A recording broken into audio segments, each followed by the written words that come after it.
All right. Welcome back, everyone. And the last session or last module we got into, we went through in depth the major cool season grasses that we run across. You're going to find all of these up in Northeast Ohio. Um, and some of these, as we saw, I mean, you could call them weedy. Again, we have to think about the definition of a weed, which we'll talk about later on in the management portion of the class. But a weed is basically anything that's growing where we don't want it to. So Kentucky bluegrass is perfectly fine and wonderful in a lawn, but it's a weed in the mulch beds. And Poa annua and other grasses, depending on where they're being grown or how they're growing and how whether or not they are acceptable where they're at is going to determine whether or not we consider them a weed or we consider them just part of landscape setting. So any one of these grasses, frankly, could fall into that category. Depending on whether they are wanted or unwanted. So before we get into the warm season grasses, there was one here that I want to hit on. This is a cool season grass, but I left it out on the last one. We were running long, and so I just decided to cut it before we got into this. But anyways, annual ryegrass or Italian ryegrass. The Latin name is Lolium multiflorum. So this is a grass that you are going to run across up here. This is not a perennial, as the name suggests. It is an annual. So unlike Poa annua or annual bluegrass, this one truly is an annual. So typically, when we use this, we are using it as a temporary basically as a temporary cover, temporary erosion control. It's also used as a cover crop to help with soil stabilization, prevent erosion in agricultural fields over the winter, and they also get the added benefit of using it as either a forage or it can be tilled in basically like a green manure in the spring. So that would be an annual rye. So this one, unlike perennial ryegrass, this one actually is a rolled vernation. If you remember, perennial ryegrass has a folded vernation. Another thing that is very, very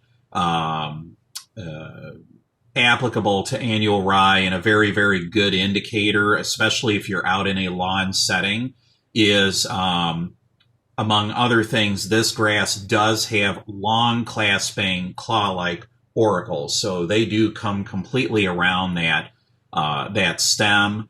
And they're, like I said, they're very long. They fully clasp. They wrap all the way around. So if you come across a grass and you're trying to figure out what it is in a lawn setting, maybe it's a new seeding where they use straw, or it could have blown in, hitchhiked. If you get out there and you find something like this growing, it's more than likely one of two things. It's either tall fescue or it's annual rye, but you can pretty much tell this thing when it's in a turf setting. I mean, it's going to be bigger, it's going to be taller, it's going to be more upright. So it's going to be relatively easy to pick out. Compared to like a tall fescue. The color's different on it. But again, one of the big diagnostic indicators on this one would be those long clasping claw-like auricles. It does have a membranous ligule, and the leaf sheath is often kind of a red tinge. So if you look here, when you get into the leaf region here, you can often find a little bit of a red tinge. I will also say that as you get down toward the crown, if you pull one of these plants out of the soil, you can often see a little bit of that reddish color down at that point around the crown where those stems kind of come into the crown as well. The leaves on this are very wide, they're very smooth and very glossy. So this is another diagnostic indicator. If we come across this in a lawn setting and you're like, okay, what have I got? Annual rye or tall fescue? So if we run across this and you find this and it's got really, really shiny, glossy leaves, again, more than likely it is annual rye. Fibrous roots, again, just like all of our other grasses. And again, you can kind of see what I'm talking about with that pinkish color toward the base of the stems where they meet the crown. It spreads by tillering and it spreads by seed. So there's no stolons, there's no rhizomes. The inflorescence, just like perennial rye, you're talking about a spike that has loosely alternating florets or spikelets there, and there's practically no pedicel on that. So they do have also, if you do see this thing get big enough to where it starts to throw up seed head, you're going to see some very long awns on those seeds. If you remember, the lawns are those hair-like structures that come off of those little spikelets. And it almost looks as though there's no little pedicel or stem that joins that spikelet to the main stem. So, a couple of things when you see this, and again, these tend to be very robust plants. They tend to be very upright. They grow very quickly. They tend to, like I said, they grow at a very fast rate compared to even tall fescue, which of the cool season grasses has a pretty quick, or pretty high growth habit and pretty rapid growth rate. So this is even faster. It is a cool season. So I know even though we're going to start moving into the warm season, this is a straggler here. It is a cool season grass. Again, it likes to grow really tall. So this is kind of what I was talking about, where it's often used as a cover crop in an agricultural situation. It is used very extensively for that purpose. It makes a good green manure, when they come in the spring and till these fields over to plant the crop. But it does like to grow tall, normally 3 feet tall. So this can be an issue if we are using it in a landscape setting, lawn setting. When we talk about that, back up here for a sec. So why would we use this in a lawn setting? Well, frankly, because we're trying to get something growing. So if you're on a commercial or an industrial site, or maybe a DOT type construction site, or just any kind of construction site where the EPA is coming in and they're saying, you got to get some green cover on that to prevent soil erosion. This is a very, very handy tool because, especially if you don't want a permanent stand, but even if you were going to be growing a permanently established lawn, this is still used a lot of times and spec'd out in a lot of your lower budget or bigger, commercial type jobs, just for the reason that it'll satisfy the concerns of most municipalities of getting something up and growing. It is an annual grass, like I said, so it is not going to stick out much past, a year after you put it in. So typically by the following summer, this thing is going to check out. And this is a perfect picture of what happens here. So again, an annual grass. This grass will check out or die. It doesn't go dormant. It dies when we get in the summertime temperatures reaching 90 degrees. So there are some what are called intermediate ryes that can last a couple of seasons. And depending on the type of summer that we have up here, if it's a cooler, wetter summer, you can get some of this grass persisting into a following season. It's not very common. In most situations, this grass is not going to survive into the next year because between the summer conditions. It's going to naturally want to die out at that point, but also because it does typically want to grow very tall, 2-3 feet in height. It really is not going to be very tolerant of a lawn setting where it's being mowed at 3 to 4 inches tall. So again, often required is a temporary cover for EPA or DOT specs to prevent erosion. So mainly we're just using it to stabilize the soil, but it's also used as a winter cover crop and a forage crop in agriculture. It is a common contaminant in straw, again, because it is being used, as a forage or a cover. A lot of times the farmers are going to go in there and treat it like hay. Okay. And they're going to come in there and they're going to remove what they can to use for forage. But then they also will use the stems that are left behind to produce straw. And, as you can imagine, you're always going to have a little bit of whatever else was growing in that field coming along for the ride. And that includes some of the seed. So if you're going to let this thing grow out, it's obviously going to produce seed. It does so pretty prolifically. So it's not uncommon to get some seed head and even some seed in that straw when you're putting that straw down. The biggest challenge is whenever you seed a lawn and you use straw, a lot of times you'll get a lot of this stuff coming in and it sticks out like a sore thumb. I mean, especially when that lawn is just starting to germinate, like in this picture, you see all that this stuff, it really sticks out like a sore thumb. So, you might have some clients, you might have a homeowner, or you yourself might be looking at that saying, oh my God. Again,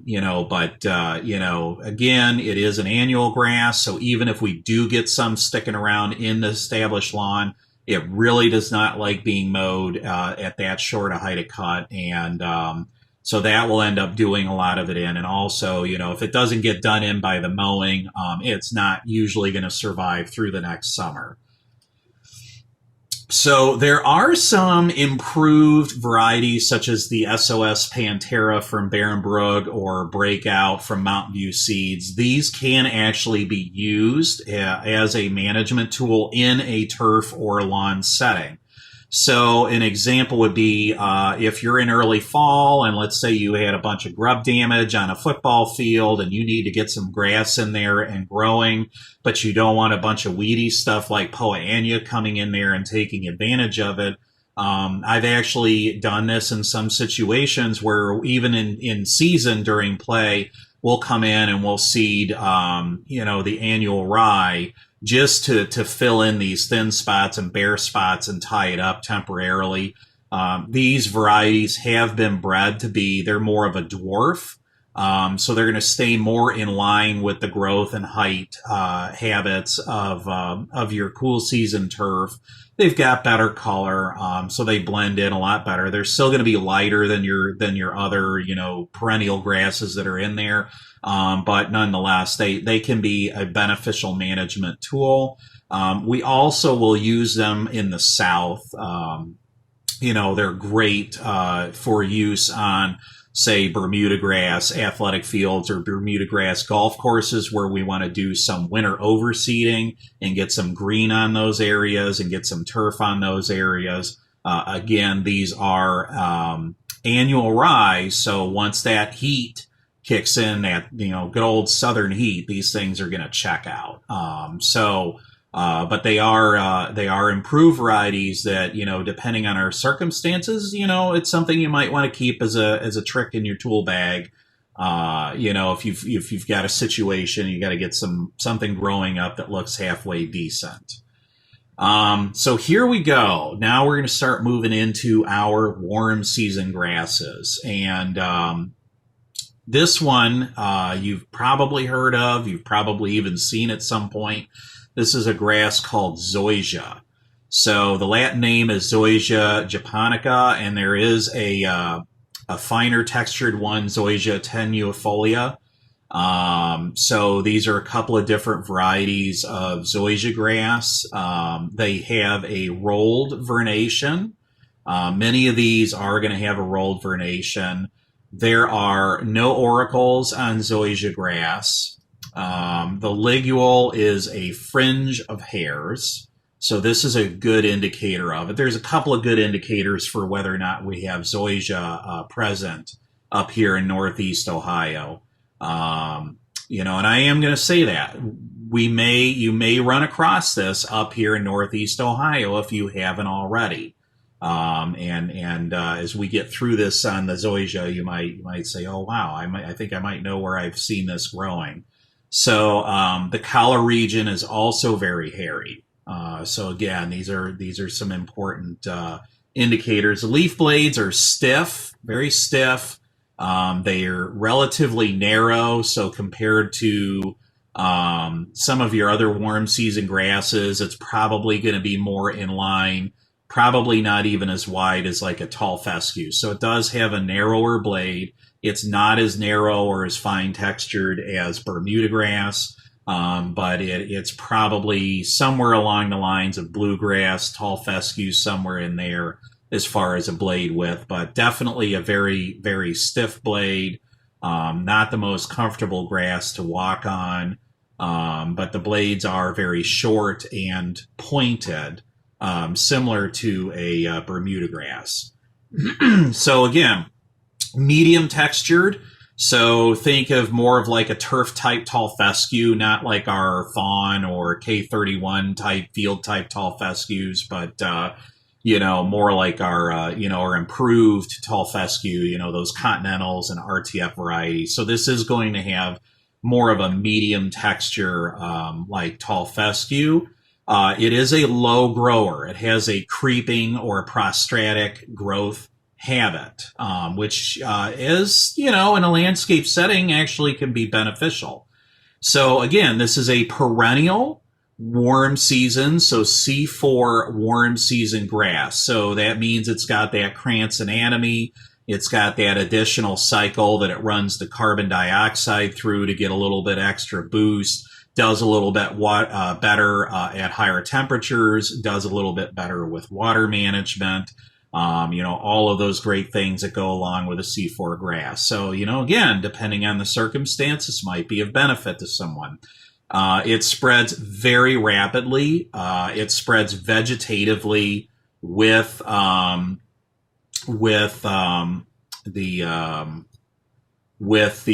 these stolons. So again, really, really great management tool here. If it fits the bill because of its ability to establish and grow very quickly. And you may have seen this in some settings up here in Northeast Ohio. So it can be propagated by sod, sprigs, or plugs. So we're going to get into a little bit different terminology because, with our cool season grasses, we're typically talking about either sod, and really with sod, the only one that we're doing is bluegrass. With the advent of rhizomatous tall fescue, we actually do have the ability now to start growing out some rhizomatous tall fescue bluegrass sods, which is kind of cool. I have not seen these widely adopted by the sod industry yet. But it is starting to increase in availability. Your warm season grasses generally, we're not going to see a lot of seed. Okay. There's a few that we can do by seed, but mainly we're looking at what we would call vegetative propagation. So you're actually going to grow these things or establish them, put them in a lawn, vegetatively. And so the way that we will do that is by sod, which I'm sure you're familiar with. The other way would be with a sprig. So what is a sprig? Sprigs are basically parts of the stem. It's parts of the plant. And if you recall, zoysia grass grows these, wonderful stolons. So this would be an example of a sprig. So if you came in here and broke this plant apart, you can see basically each one of these nodes, you could actually take one of these sprigs here or turn it into a sprig, or you could take this whole section of the stem and basically do what's called sprigging a lawn. So you basically just go and you start dropping these things all over the place, and tamping them in.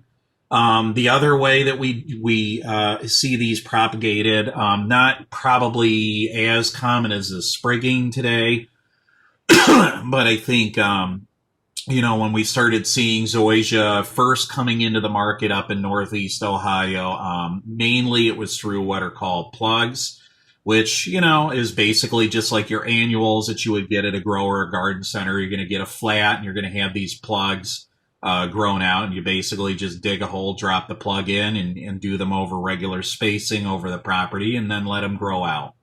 One of the other unique identifying characteristics of zoysia, and how you would know that you would have zoysia versus a Bermuda or some other type of warm season grass coming into a lawn up here, is that it has a very, very regular, equal, or even internodal length. So the internode, each one of these spots here where we're growing a new daughter plant or rooting out, is a node. And one of the unique things about zoysia grass is that this internodal space, so the space of the stem or the stolon from node to node, is the same. So that's a really, really interesting thing.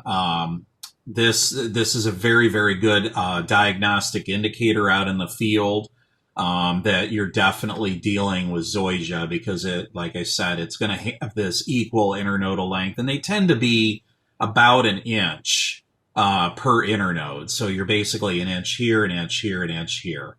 So that's a very, very good diagnostic indicator of it. So because it is a warm season C4 grass, because it's got that additional those additional features and benefits that come along with a C4, this grass has excellent heat and drought tolerance. So very, very good grass to grow, especially if you get into places further in the south, the southwest, especially Texas, New Mexico, Arizona, California, places where we tend to have relatively arid conditions and high temperatures. This grass can actually do pretty well if it's maintained properly. So another nice thing about this grass is it has a very, very low nitrogen requirement. And really the only time that you have to feed it is in the fall. It could pretty much go the rest of the year, without needing any kind of nitrogen inputs. And honestly, this is probably one of the things that kind of made this attractive besides the growth habit. This is one of the things that kind of, started getting people buying it. I know when I was a kid, used to see ads in magazines, and sometimes you'd even see ads on TV, where companies were selling this, via mail order, one of those 1-800, like as seen on TV things. And they're selling it as the latest, greatest thing. And that's actually, I think, how this thing really started going up here in Ohio is, a lot of these people back in the late 80s, early 90s, bought into this online, or not online, but, seeing ads in magazines or off TV, whatever, and they started growing it. Because of that prostratic growth, this is another great thing about this grass. It maintains a low growth habit. And, for a homeowner, this could be awesome because, it's going to require minimal mowing, if any at all. It's pretty much going to stay at that low growth habit. So theoretically, if you were looking at a low mow or a low maintenance, no mow type situation, but you still wanted to have a lawn, this could be a pretty good candidate.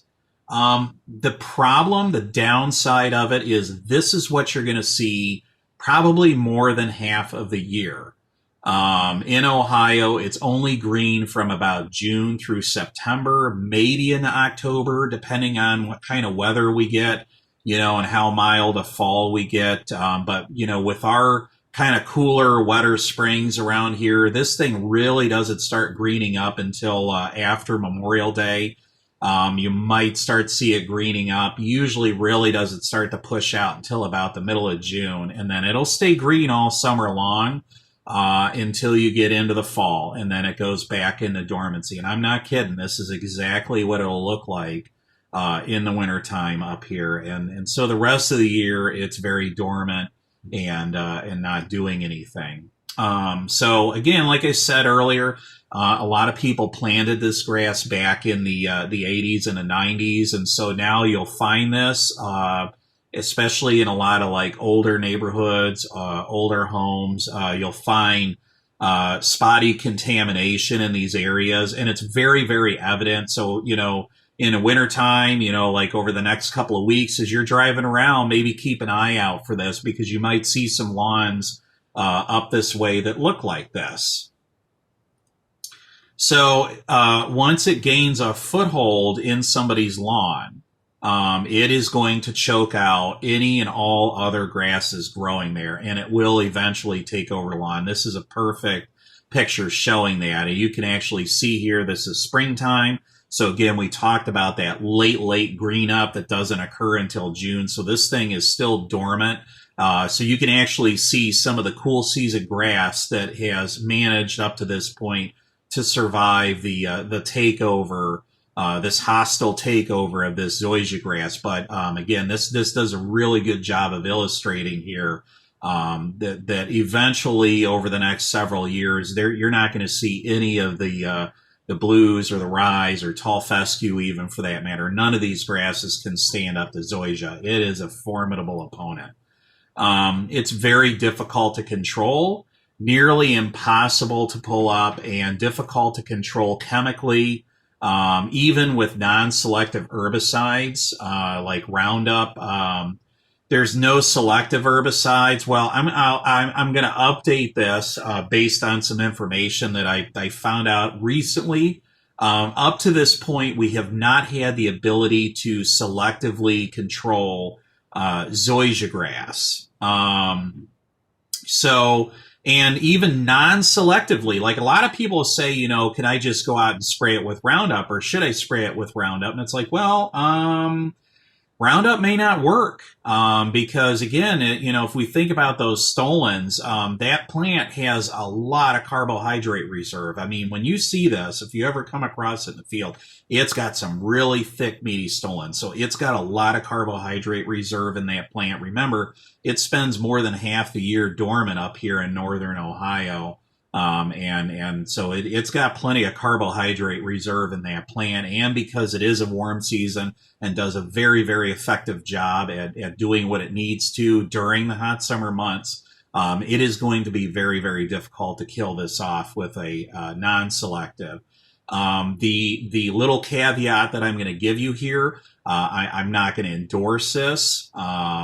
I don't know personally. I don't have personal experience with this yet, but I did hear recently from BASF that their product Pilex, which is an herbicide that we will talk about later on in this class, I did come to my attention that they have done some trials with zoysia grass, and they have found some efficacy of selectively controlling zoysia grass. So this could be huge, folks. If this is going to work out, we might actually have a tool in the tool bag to go after this sucker if we come across it a lot. Again, too soon to be said. I don't know a lot. I just found out about this during some of our education seminars over the winter back in January. So this is new. I don't think that they've done a final publish of their data. I don't know that they've done any amending on the labels or anything like that. This is just very, very early on, but the early research that they've done suggests that they may have efficacy with this product on zoysia. So if you happen to be someone that has some Pilex on the shelf for some other things, we could look at possibly playing around. If you've got a customer that might be open to being a guinea pig, I wouldn't charge them for it, but maybe if they want to be a guinea pig, we could look at trying to use some Pilex there.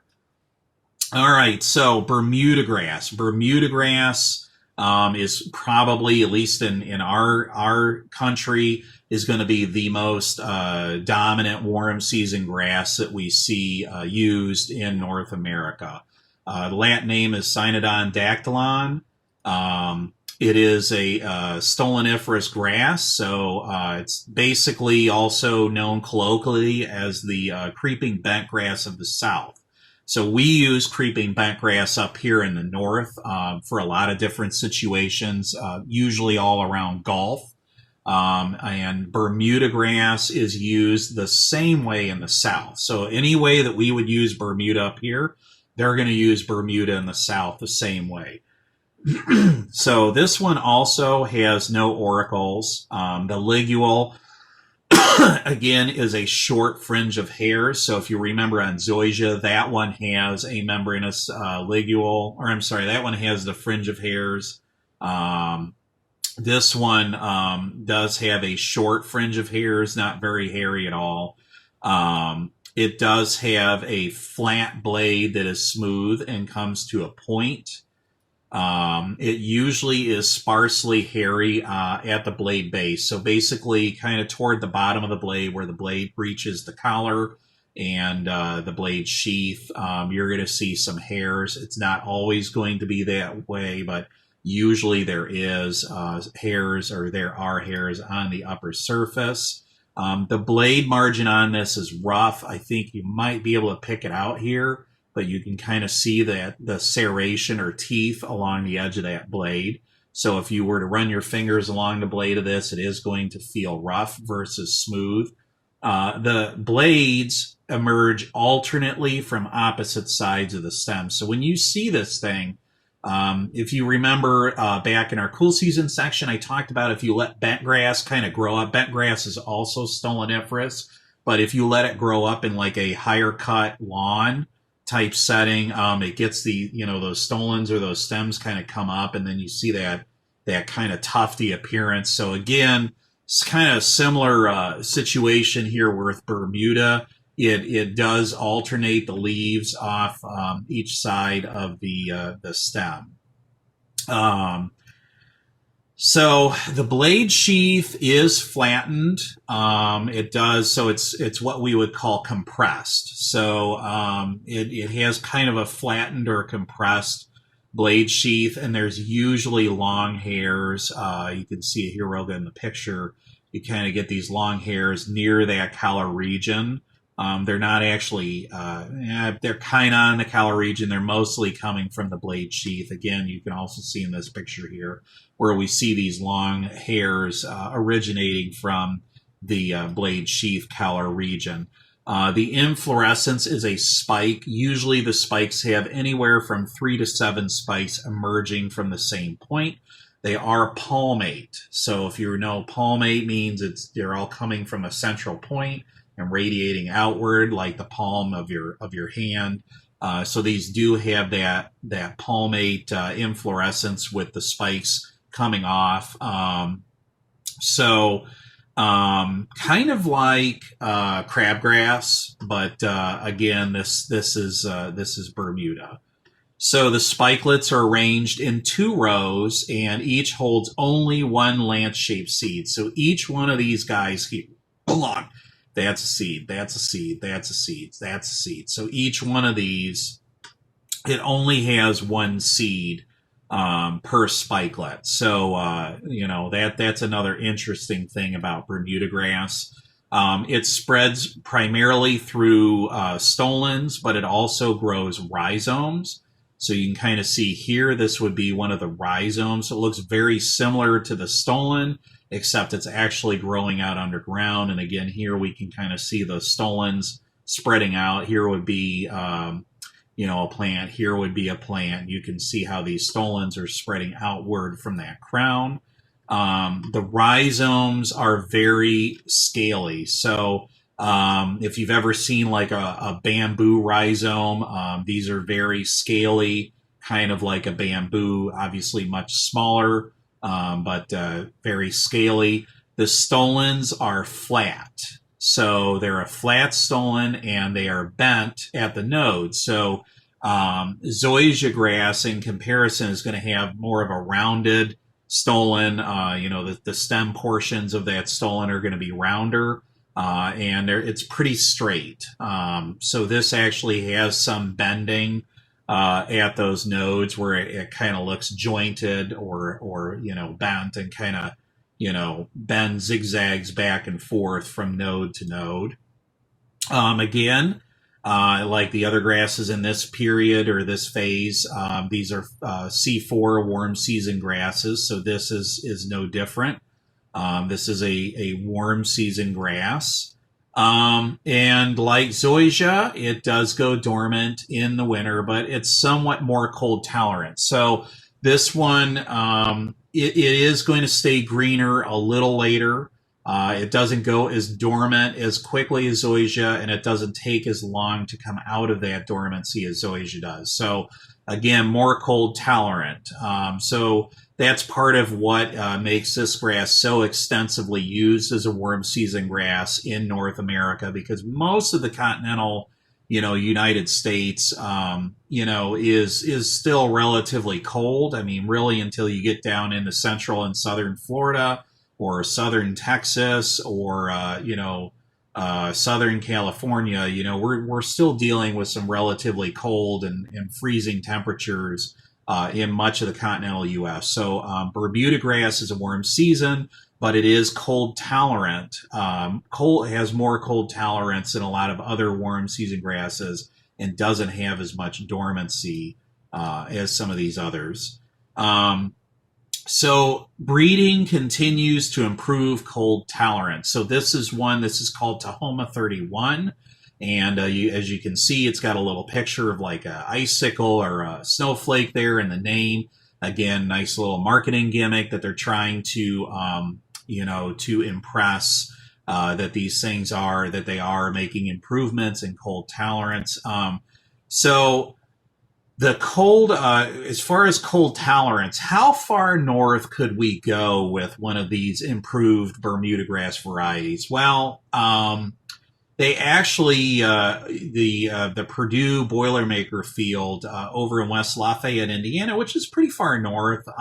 It's not quite as far as, say, Cleveland. I would say it's probably more along the lines of like a Mansfield, but, it's pretty cold. I mean, frankly, I would say if you're in Cleveland and Northeast Ohio in general, especially if you're over in like maybe that Akron, Fairlawn, there's a pocket of Z6B over there, or if you get up real close to Lake Erie on the east side, going along the lake, especially up around Bratnall, even maybe in the Shaker Heights, kind of around where the Cleveland Botanical Gardens are at University Circle, up in that area, we do tend to be a little bit more mild. So Bermuda, yeah, I mean, it could be a possibility. If we have a really cold winter, like we did a few years ago, where we have one of those polar vortex winters, it's probably going to take it out. And that's exactly what happened. They did do some work with these cold tolerant Bermudas, again, at Purdue over in West Lafayette, Indiana, and those fields all got smoked. I think there's also been some efforts to maybe try and play around with this stuff further north, like up in the Wisconsin and some other colder climates. But again, we get a polar vortex year, and this stuff's going to get smoked. And frankly, some of it even in the year that we had the polar vortex. I mean, I was down in Tampa, Florida, or St. Pete Beach, Florida at the time. The high, the day that front moved through, was 35 or 39 degrees in St. Pete Beach. So again, we get one of these aggressive cold snaps swinging down through the south, and it lingers for any period of time.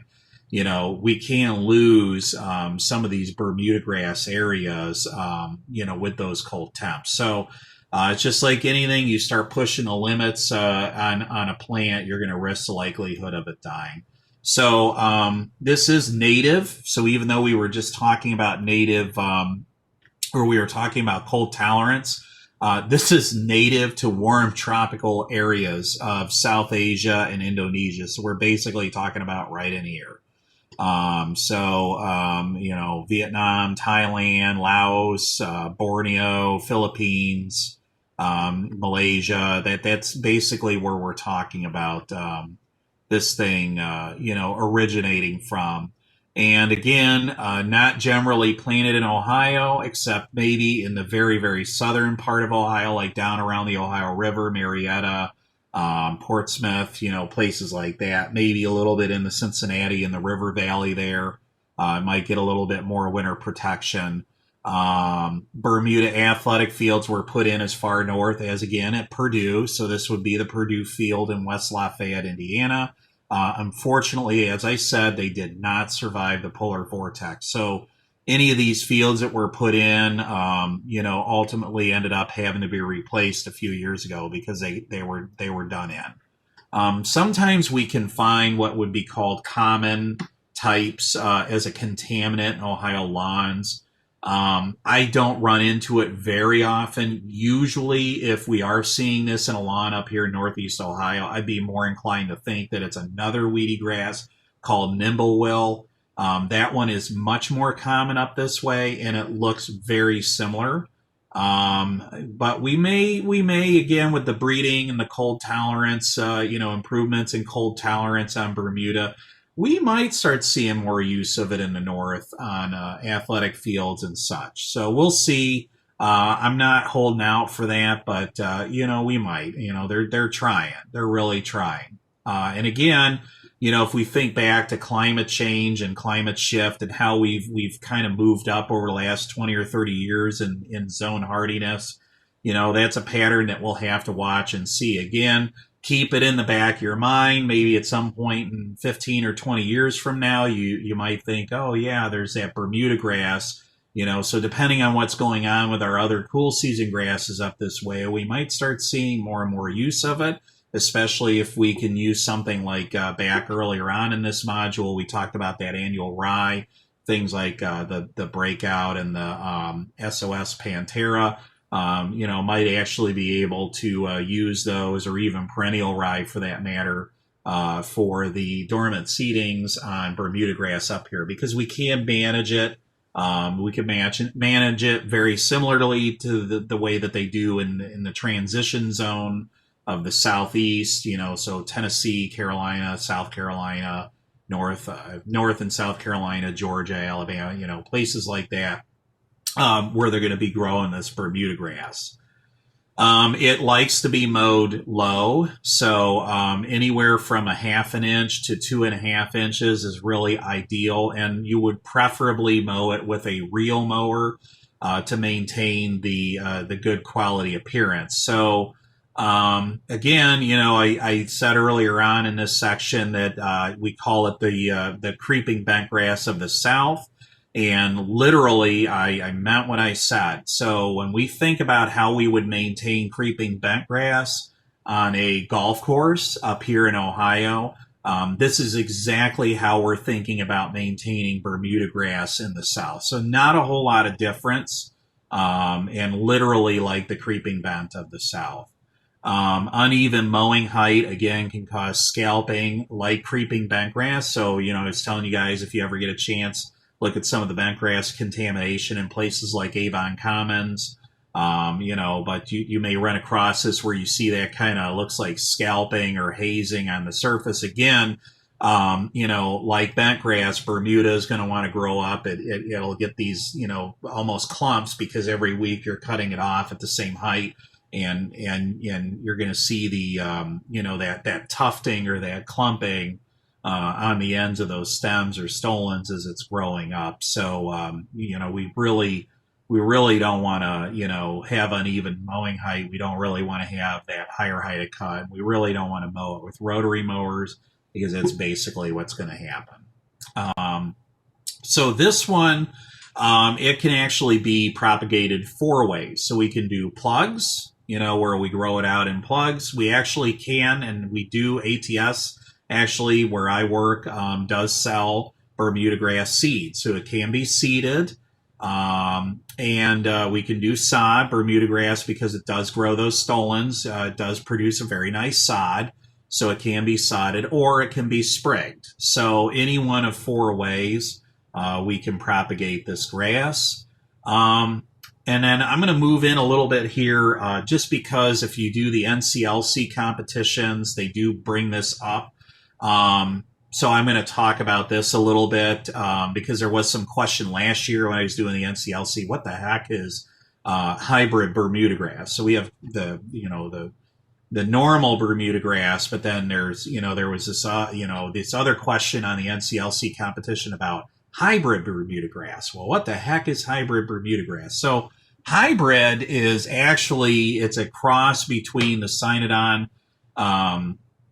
dactylon and the Cyanodon transvalensis. So these are actually two different species or subspecies or morphotypes of Bermuda grass, and the transvalensis is native to South Africa. So that's where this one is from. It is very, very similar morphologically to common Bermuda, but it tends to give us a much, much finer texture compared to the common or coastal type Bermuda grasses. So it's much, much smaller. So the reason why we would want to look at something like this is if you think about a golf course putting green, I mean, a lot of times these are being maintained at heights that are smaller or lower than a quarter inch. And so that's been kind of a struggle with Bermuda grass in general. We can get it down to about a half an inch, and if you're dropping below that, it can kind of get ugly. So this is kind of a nice thing when we think about, in a golf application where we want that really, really low aggressive height of cut to increase speed on those greens. This can be really, really beneficial for that. It is densely hairy at the ligule with long hairs at the sides. So it can look very, very similar to Bermuda because, again, it's a hybrid, right? It's a hybrid of the Bermuda and the transvalensis. So you're going to see some similar, again, very similar morphologically. Some of the differences between the regular Bermuda grass varieties and these, again, is the blades are going to be much shorter and finer than common Bermuda grass will be. So, when you're looking at it, let's just say, for example, on the NCLC tournament or competition, it is going to have a shorter and finer texture. The stolons as well, much shorter, much finer. Just think of it almost like a dwarf. It's almost like a dwarf version of Bermuda grass. Again, we're just going to see overall much smaller, finer, more delicate parts of this. This one can only be propagated vegetatively because it is a hybrid. It's sterile. So if it does try to reproduce, if it did try to throw up a flower and produce seed, it can't. Okay, it's kind of like when you take a horse and a donkey and cross them and you make a mule. That mule does not have any ability to reproduce. Okay, it's considered sterile. And this grass and this happens often when we hybridize things. So this is basically produces a sterile plant. So it can only be propagated vegetatively. It must be sprigged, sodded, or plugged. It doesn't produce viable seed. It does have, again, a darker color and a finer texture than the common Bermuda grass. It produces much more thatch, though, so it does require verticutting.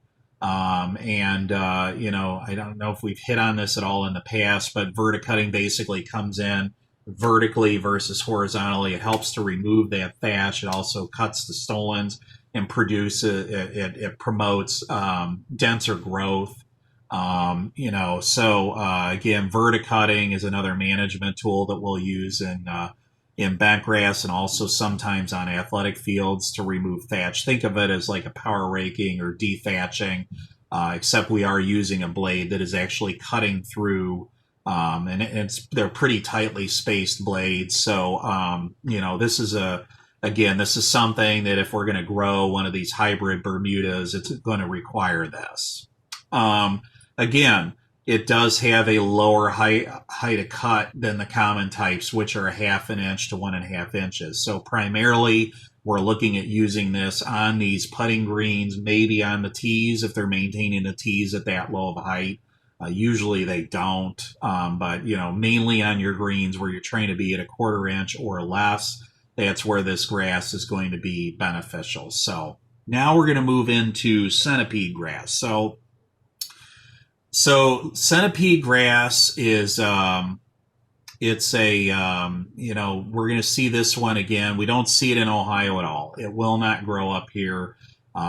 This is more of a southern grass, so not going to run into it too much. You might see it on an NCLC competition, and if you decide to move down to the south again, wherever your careers may take you, you may run into this. So it's probably good to have some familiarity of it.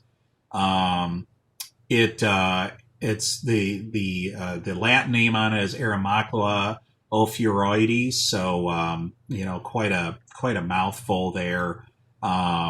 It has a hairy ligule, or it has a membranous ligule with the hairs. So it's kind of an interesting one in that this one does have that membranous ligule, but then it also has hairs originating from that ligule region. So that can be a good diagnostic indicator of it. It has no auricles. It does have a folded vernation. You can see, how that leaf coming off of that stem has that nice fold to it versus being flat.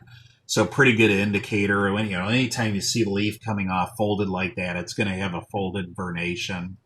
The blade sheath is very, very tightly compressed. So, it is really flat. There's no way that you're going to roll this in between your fingers. You might even be able to see that in this picture here, just how flat the blade sheath is on that. And it does take some effort to actually pull it apart. So if you could actually touch one of these and kind of explore one of these plants, it is tough to pull that blade away from the stem. So it also has a lot of small hairs. So it does have those hairs around the ligule, but it also has small hairs in that collar region. And the blade is distinctly flat with a prominent white midvein. It is a little bit rounded at the tip, so it doesn't come to a sharp point. It does kind of curve inward here, arc inward here toward the tip. The leaves themselves are relatively short, kind of like a Bermuda grass. They're about 1.5 inches long. And zoysia, honestly, is kind of the same. So the blades are relatively short as they come off the stem. And it spreads primarily by stolon. So, this kind of gives you an idea. See these relatively short blades coming off of the stem. So it's almost all stem here are stolon, and then you have your lateral stems coming off here. And you can see that nice, big, thick stolon in the reddish colored stolon in there. And then relatively short blades coming off the stems. It has a coarser blade texture than Bermuda, but it's kind of similar in appearance. So, it's a little bit, I maybe not as much as like a zoysia or maybe along those lines. It's going to have a little bit coarser texture than a Bermuda, but it's still kind of soft. It does appear to be a bit softer, kind of like a Bermuda grass. And it does have a very unusual seed head that's like a slender spike. So the closest thing I can think of comparing this to would be if you've ever seen, the flower on like buckthorn plantain. It's almost, it kind of reminds me of that. So just a very, very unique slender spiked seed head on this. It's not very prolific. But you might see them, some of these intermittently in the lawn. Again, it's a warm season, just like the others in this section. It is a warm season. It is a perennial grass versus an annual. This is a warm season perennial grass. Most of these I think that we've covered have been perennial grasses.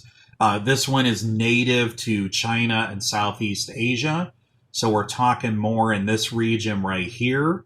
If you remember, Bermuda grass was further south, more toward the equator.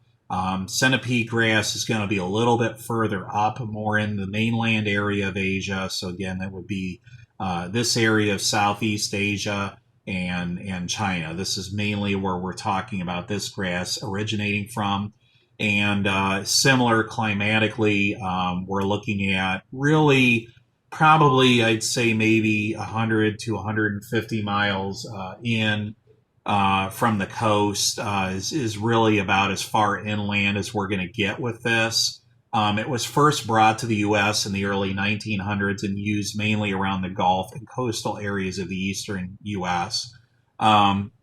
Sort of like zoysia, it naturally maintains a lower height, so it requires a lot less mowing. It's been dubbed the lazy man's grass because of that. So if you're if you want to move out and have rural property down in the south and you're kind of near the coast, going from like Carolinas down to the Gulf, you want to have more of like a rural property, and you don't want to have something that you have to put a lot of time and effort into. This could be a good grass for that kind of situation.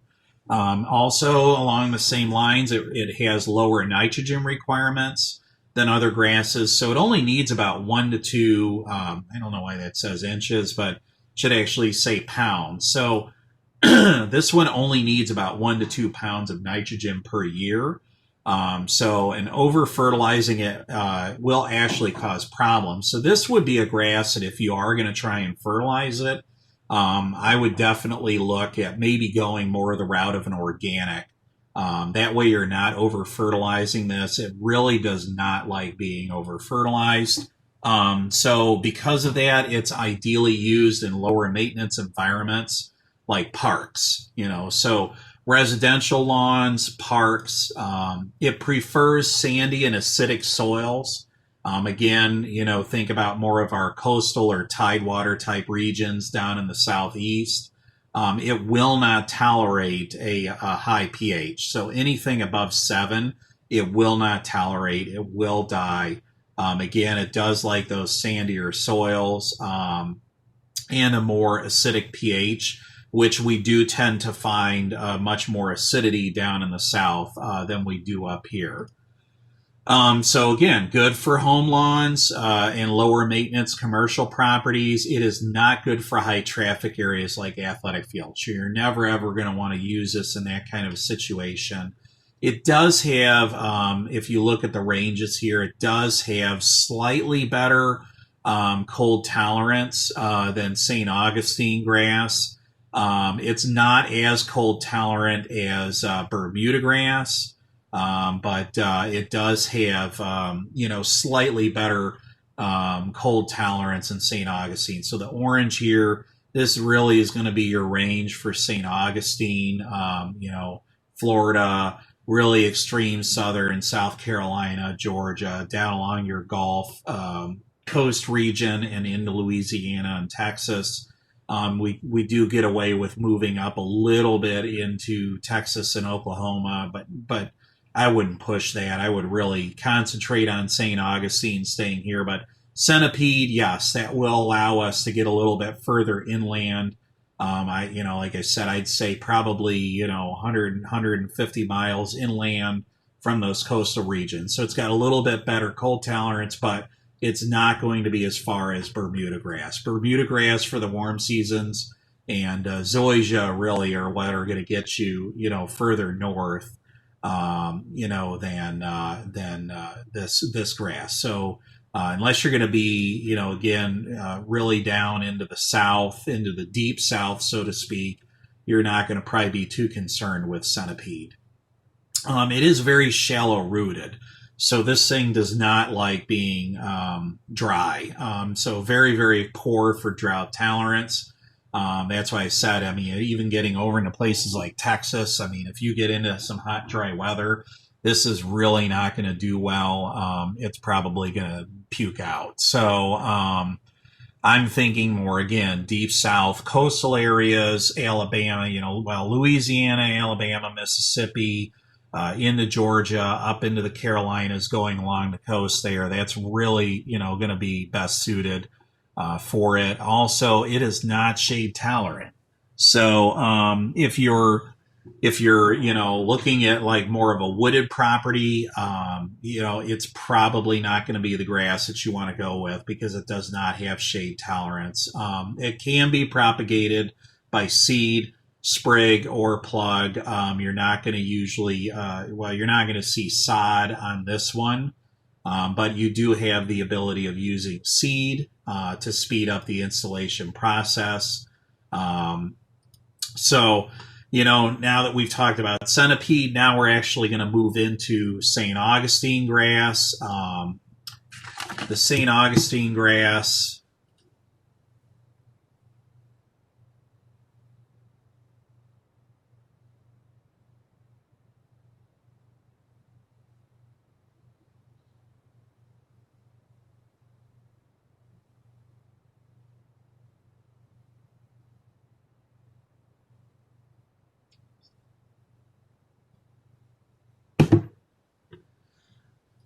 So St. Augustine grass, this slide didn't stick, but the Latin name on that one is Stenotaphrem secundatum. So this one again is mainly down, right along the Gulf Coast, right all the way through Florida. Pretty much, they grow this, and a little bit along the Atlantic coast up into Georgia. Not really going to be able to go much past that with this grass. So the ligule on this is a fringe of hairs.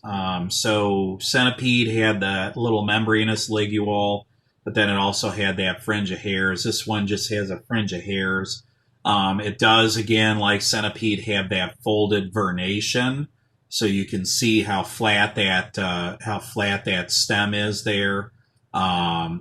So you do have another interesting thing about this one is the blade sheath. Again, like centipede, is very tightly compressed.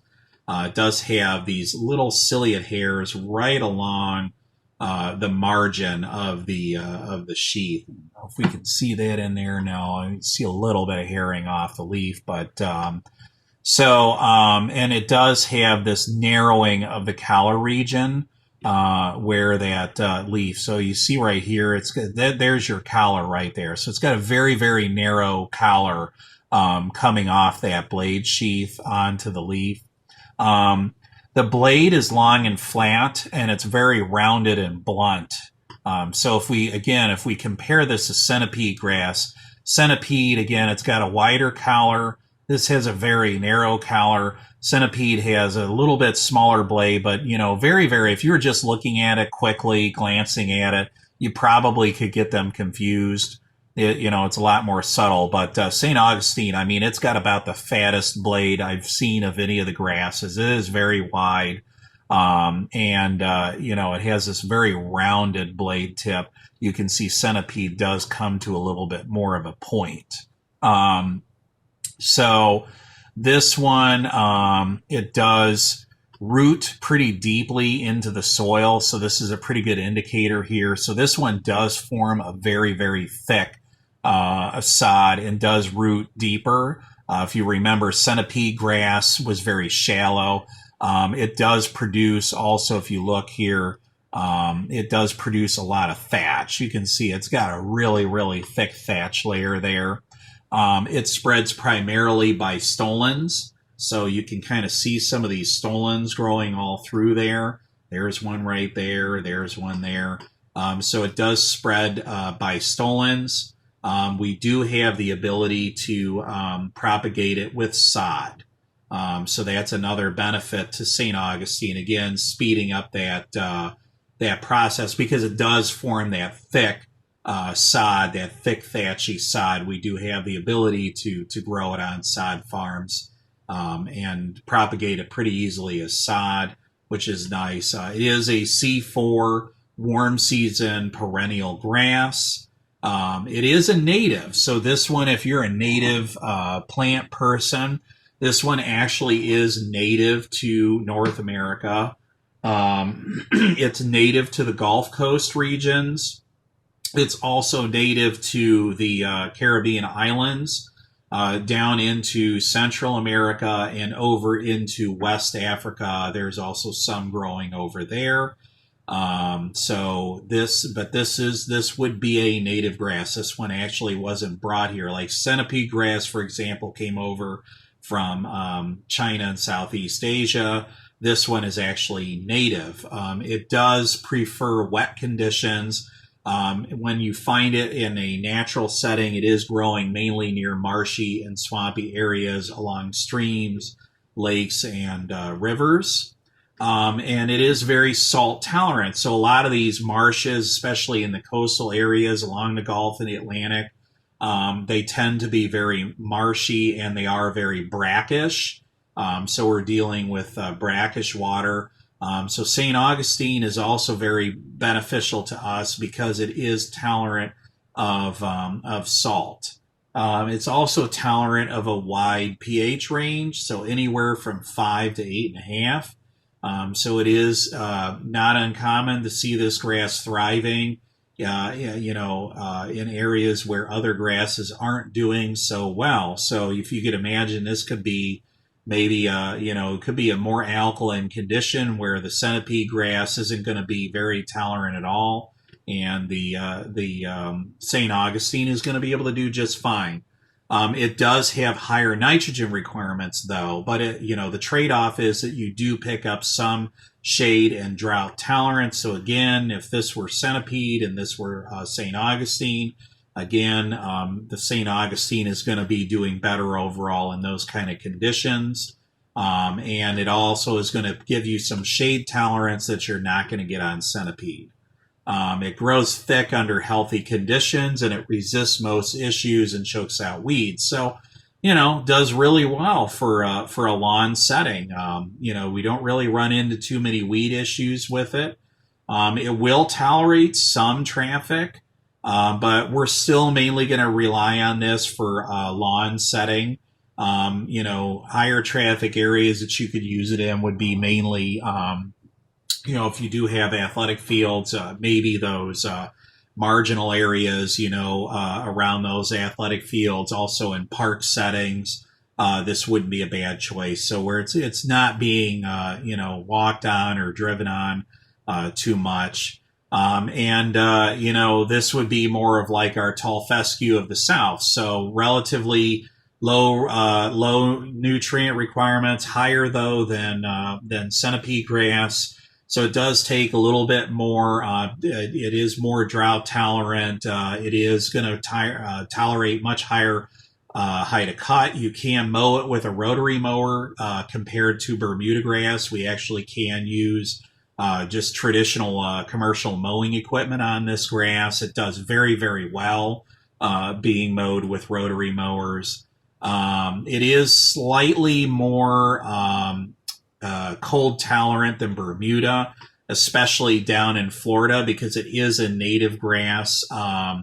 It is more tolerant of the cold than Bermuda growing down in that region. So you can't grow it. You can't grow it further north in the continental United States. You're not going to be able to grow it further north than you can Bermuda. It will not tolerate it. Will not tolerate any freezing. But the benefit is when we get those periodic cold snaps, especially in central and northern Florida, that St. Augustine is probably going to be more likely to hold on and stay green through that than Bermuda. The Bermuda is just going to go dormant. So it's still confined mainly to this region we see down here in the brown. So Florida into the Gulf Coast. It does like that heat. It does like that humidity. It likes it wet. So it wants to be near the water. It wants to be near those marshy areas, low-lying areas, swamps and whatnot. So, mainly we're just going to see this one growing down in that Gulf Coast region and up the Atlantic coast of Florida. It is prone to the same insect issues as northern grasses. So white grub, chinch bug, sod webworm, armyworm, cutworm. We're going to see a lot of the same issues on St. Augustine grass that we're going to see on, bluegrass, ryegrass, tall fescue, And like a lot of our cool season grasses, it's susceptible to many of the same diseases that we see here. I'd say probably because it is a native grass, I would expect that. I mean, it's going to be kind of susceptible to a lot of the same stuff that we see up here in Ohio. So things like Pythium, gray leaf spot that we talked about, how devastating that is on rye, can also be equally devastating on St. Augustine grass. We get leaf spot in general, so like your Dreschleras and Helminthosporiums, just like we do on blue up here. Brown patch, which we often see on your fine and tall fescues, you're going to get on St. Augustine. And downy mildew, among other things. So there are, and there's a few other diseases that will hit it as well that we don't see, but do see a lot of overlap with our disease profiles. The most devastating disease on St. Augustine is something called SAD. So St. Augustine decline. This is actually caused by a virus. There's no cure.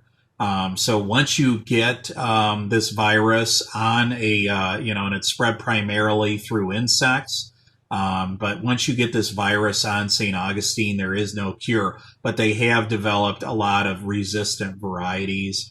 And just like our grasses up here, you're going to run into a lot of the same common grassy weeds and crabgrass, things like poannua. You'll get Dallas grass. You can get Bermuda grass contamination in it. It is a little bit looser structure, not quite as tight as like a zoysia or something. So those openings within it, in that canopy in that lawn are going to allow some of these other weeds to come in. So we do run into more weed issues than we would say like on a centipede grass or Bermuda, just straight Bermuda grass. And sometimes again, friend or foe, right? Do we want the grass there? Is it wanted in the setting that we're growing it? If you're trying to grow St. Augustine grass and you get Bermuda grass in there, that can be a real pain because, it's just like when we get bent grass in a cool season lawn up here, we don't really want it there. It's fine if we're growing it on a green, not really necessarily what we want in a lawn situation. Bermuda can kind of be a problem on St. Augustine, much in the same way that bent grass is a problem for us up here. So because some of these grasses tend to be perennial, and they stick around all the time down there, it can be more difficult to control. Crabgrass, we're pretty much going to treat, similarly. We do have the ability to control it chemically, much the same way that we do up here. But, obviously because of the climate down in the south, especially in Florida, you're going to have crabgrass pretty much be an issue year round. There's not really a point where they're not running into crabgrass down in Florida. Okay, so that wraps it up on St. Augustine. So now we're going to move into a grass called kikuyu grass. So the Latin name on this one is Pennisetum clandestinum. This one has no auricles. The ligule is a fringe of hairs. That's going to be longer hairs than what you would see on St. Augustine. The sheath is hairy and slightly flattened. It spreads vigorously by stolons and thick rhizomes. So this one, where centipede grass and St. Augustine and Bermuda grass and zoysia are all stolons, this one actually has both stolons and rhizomes, and they're very thick.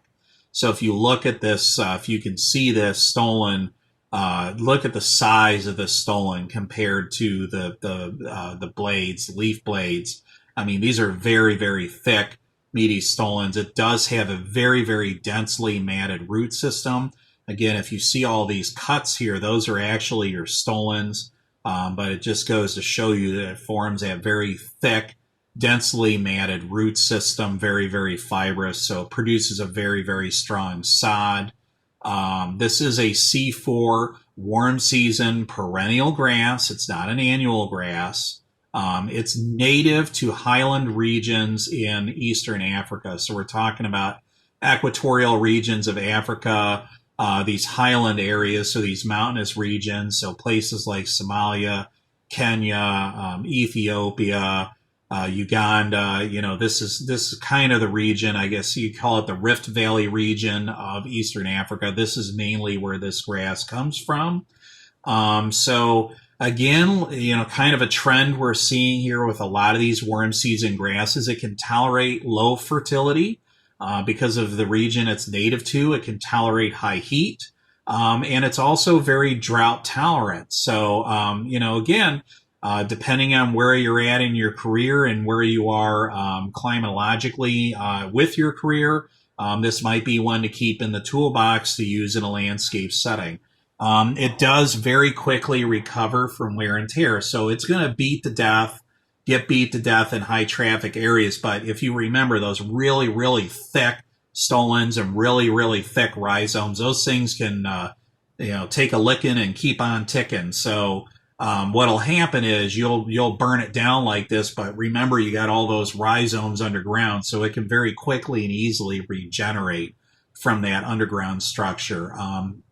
It also has very good shade tolerance. So this is another attribute to being able to use it in a more traditional landscape setting compared to, centipede grass or St. Augustine grass or even Bermuda for that matter. This one does have pretty good shade tolerance.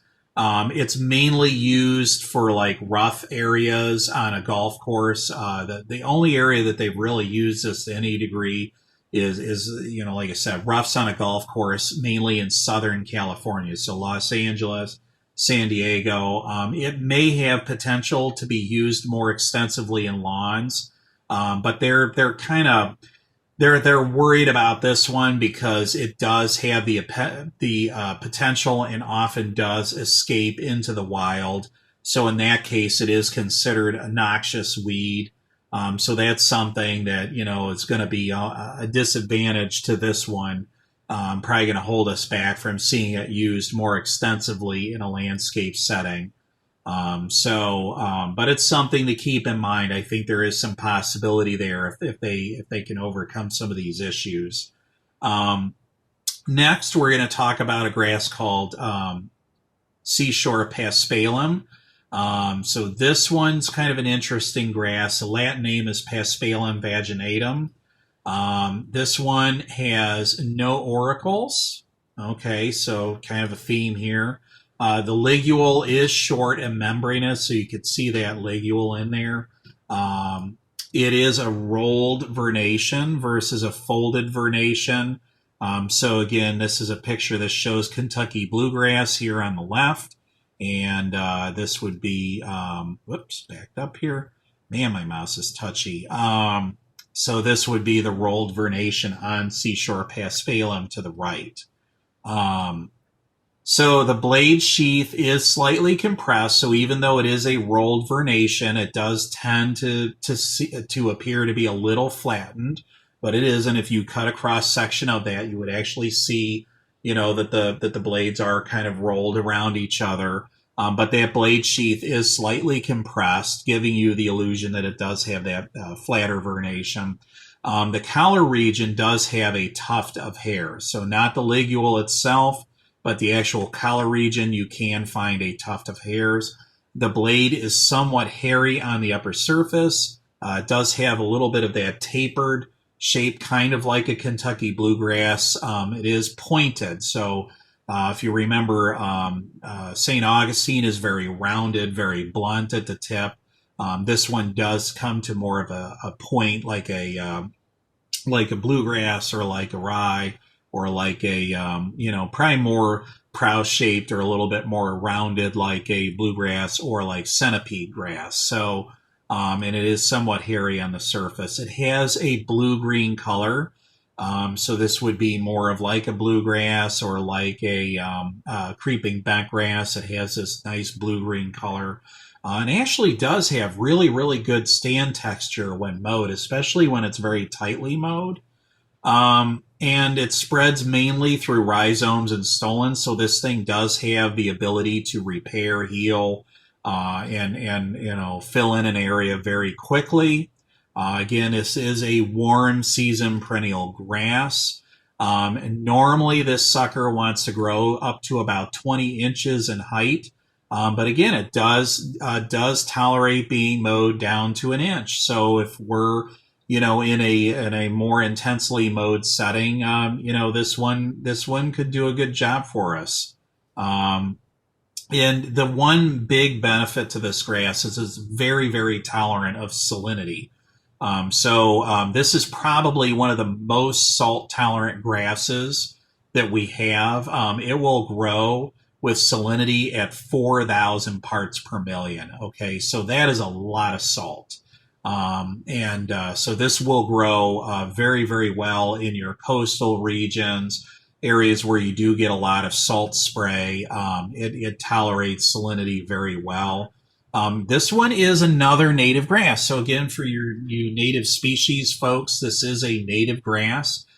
This is probably, I mean, of all, again, this is actually native not only to North America, but this is actually native to the United States. So it grows mainly in coastal regions from the Carolinas down to about the Gulf. So basically, this is going to be the native region of this grass, hugging the coastline again from North Carolina down through South Carolina, Georgia, all the way around through Florida, out through the Panhandle, down through Alabama, Mississippi, into New Orleans, and down along the Texas Gulf Coast, and down into Mexico. So this one is very, very native grass.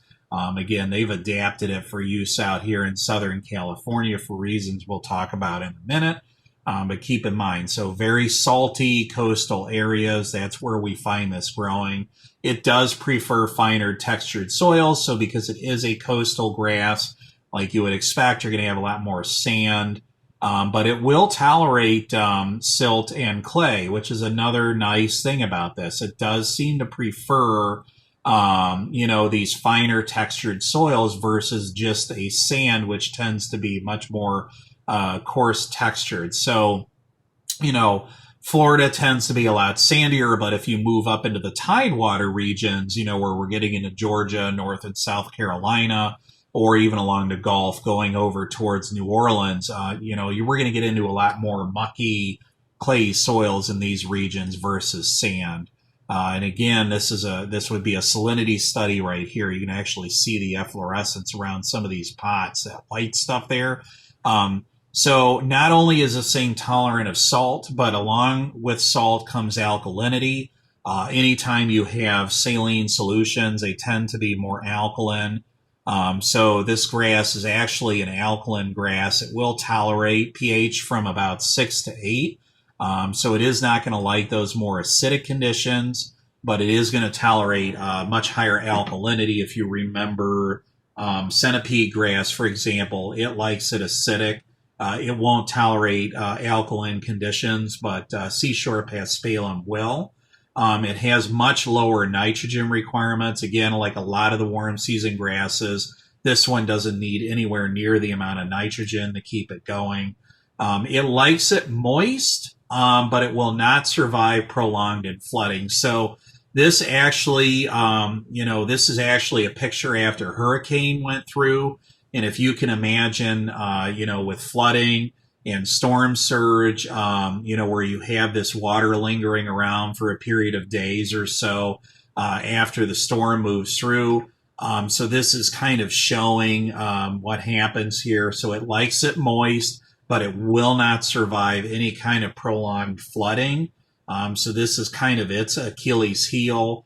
It does need to be irrigated to keep it alive or keep it green. But it does, so its drought tolerance is going to be similar to centipede grass. So it's not one where we're very drought tolerant. We have no drought tolerance at all on paspalum. Again, it grows in coastal regions, more in those wet or brackish conditions. So, like you would imagine, that's what it's used to. So we're trading off for salt tolerance. It is going to need to be irrigated to keep it alive. Because it does need to be irrigated and because it is salt tolerant, there is growing interest to use this grass ecologically in areas where we're recycling gray water. So you think about, in the Southwest, like Phoenix, Scottsdale areas, over into Southern California, LA, San Diego, places like that, even places like Las Vegas. This grass, could actually be used for a home lawn setting or a commercial lawn setting where we have the ability to recycle and use that gray water. So that this grass would work very well with all of the salts and the detergents and everything that we find in that gray water. This grass should be able to tolerate, and also because of the alkalinity. So this grass could actually be used as a lawn and work as a pretty good biofilter in that situation. It is propagated by sprig, plug, or sod. Again, because it grows both those rhizomes and stolons, it actually can grow a pretty nice sod, and also because we can maintain that lower height of cut, we have the ability to use it as sod. So this is another one. This is another native grass. This one is called buffalo grass. Sorry, I gotta get in dry throat here. Hold on a second. So this one is the Latin name on it is Buteloe dactyloides. It used to be called, I think, Buckloe dactyloides, but now it's Buteloe dactyloides. Couldn't tell you why. Don't really know. There it is. So it used to be known. So you might see it sometimes in older texts or on some websites referred to as Buckloe dactyloides. This one has no auricles. The ligule is a fringe of hair, so you can kind of see how it's just got these feathery, almost looks like hairs coming off there. It is a rolled vernation. It has long hairs at the collar region. This one also has a leaf blade that has prominent veins, so kind of like the tall fescue or the perennial rye. It has very prominent blades that are very prominent veins that are evenly spaced along that blade. The blade does have pointed tips. The blades actually, an interesting kind of diagnostic indicator if you grow this one out, the blades tend to droop or weep over. So that's kind of a cool thing about it, that the blades bend over. And they're usually somewhat curled. So that, again, is another kind of cool thing about this if you're trying to idea. It has a very fine texture and a very, very blue-green color, almost silver, even more silver than creeping bentgrass. Probably not quite as blue or silver as like a Colorado blue spruce, but it's kind of a cool grass. Again, aesthetically, depending on if you're trying to achieve a certain look or feel, this could be a really cool grass to play around with. It spreads primarily by seed or stolon.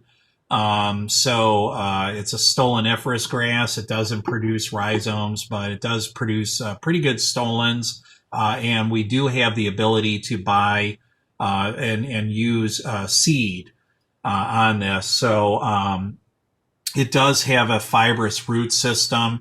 And one unique characteristic about this is different from any of the other grasses that we've talked about. This grass is called dioecious. So when we talk about flowers or talk about plants, you might have heard this at some point in biology. You have monoecious and you have dioecious. Okay, so monoecious basically means that they have both the male and female plant.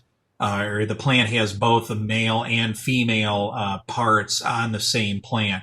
This one actually has separate male and female plants. So you need both a male and a female plant, kind of like a holly. If you think about holly, you have to have both a male and a female to pollinate. It's the same thing. So we have both a male and female plant on buffalo grass. And here's another picture kind of depicting that. So the inflorescence also is very unique on this. The male has a spike with 2 to 3 flag-like one side, touchy mouse, 2 to 3. So you'll either have 2 or 3 of these guys coming off the stem. They are one-sided. So you only see the spikelets coming off one side, so they're not on both sides of the stem or the spikelet. We also have the female, which has short burr-like spikes, almost looks like a yellow nutsedge or something like that, emerging from the upper blade sheath. So very, very unique. That it's dioecious, and very, very interesting and unique floral structures on this. It is a native. So if you're a native plant lover, this is another native, very adaptable plant. It's native to the Great Plains from Texas all the way up to the Dakotas and up into southern Canada. It's really, considered one of our only truly native grasses, meaning that it's pretty much confined exclusively to the United States. And, even though we're growing, if we look here, this is growing into some pretty cold climatic regions up here in the upper plains. So, that this is a very cold region of the United States, typically in the wintertime, but this is a C4 warm season perennial grass. So that's another unique attribute to this grass. It's very cold hardy, and it tolerates both extremes of heat and cold. But as you would imagine, because it is a warm season grass and it's growing in a cold climate, it is going to go dormant in winter. And it does have, unfortunately, a longer winter dormancy period. But it is very low in its fertility requirements. Typically requires less than 2 pounds of nitrogen per 1,000 square feet per year. It is extremely drought tolerant. It's one of the most drought tolerant grasses that we have. It can survive with only 20 minutes of irrigation every 2 weeks. So, 20 minutes of irrigation, I mean, you're probably talking about a tenth of an inch of precipitation or less every 2 weeks in the summer. So very, very drought tolerant.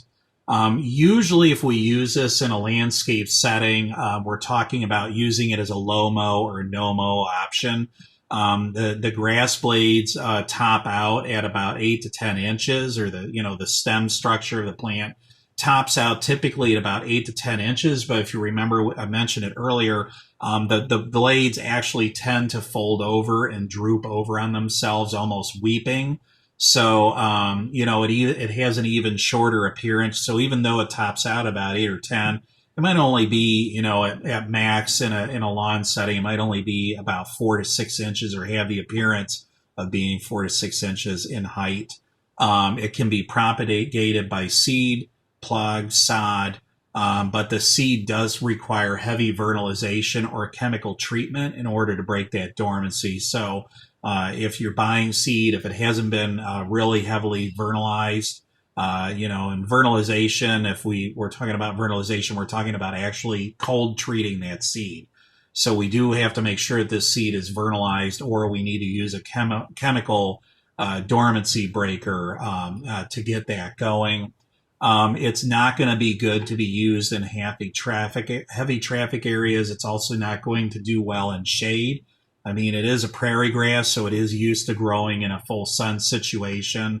So it's not going to do well in that kind of an environment. And it has a relatively thin or loose growth habit. So it can unfortunately be easily overtaken by other grasses and weeds in a more highly maintained area. So just some things to keep in mind. And so from there, that should pretty much wrap it up. And so that will complete our discussion on the warm season grasses.